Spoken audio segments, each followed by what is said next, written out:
Hi everyone, welcome to Cola Teaches Math. So today we're going to quickly chat about some tips and tricks for Unit 4. I'll make it fast. For motion, I need you guys to remember that if they ask for displacement using integration, we're going to integrate velocity from A to B because that's going to give you position. And this is the definition of displacement. It's the ending position minus the starting position. If they ask you for total distance traveled, you need to memorize this. It's the integral of the absolute value of velocity from A to B. If they give you an initial condition, I'm making one up, like x of 0 equals 2, and they want you to find x of 4, you're thinking what I want equals what I'm given plus the integral between the two of them of the velocity function.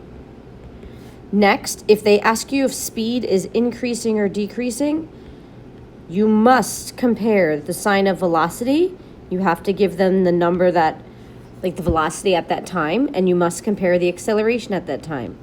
If they are both greater than 0, which means they're both positive, speed's increasing. If they're both less than 0, speed's increasing, because when they have the same sign. And when they have opposite signs, speed is decreasing. If they ask where we change direction, you're looking to see where the velocity graph crosses the x-axis. So velocity crosses x-axis. And your reason is going to be because velocity changes sign.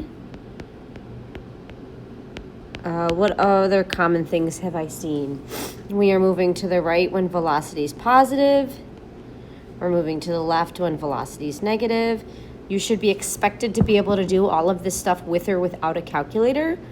Could be either one. All right, next, related rates. So related rates is just when we're implicitly deriving everything with respect to time.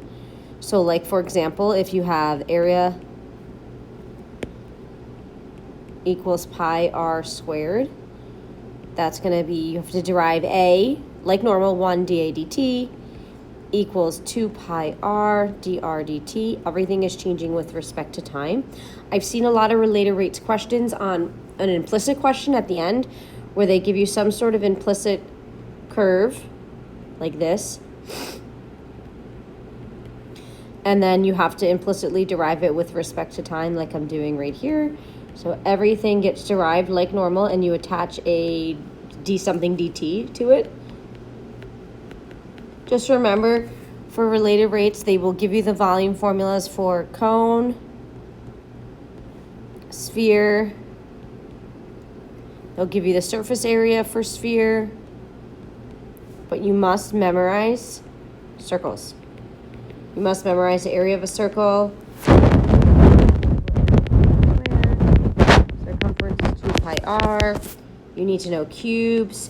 Area of a cube is, well, not area, surface area of a cube, 6s squared. Volume of a cube is side cubed. And I think that is it.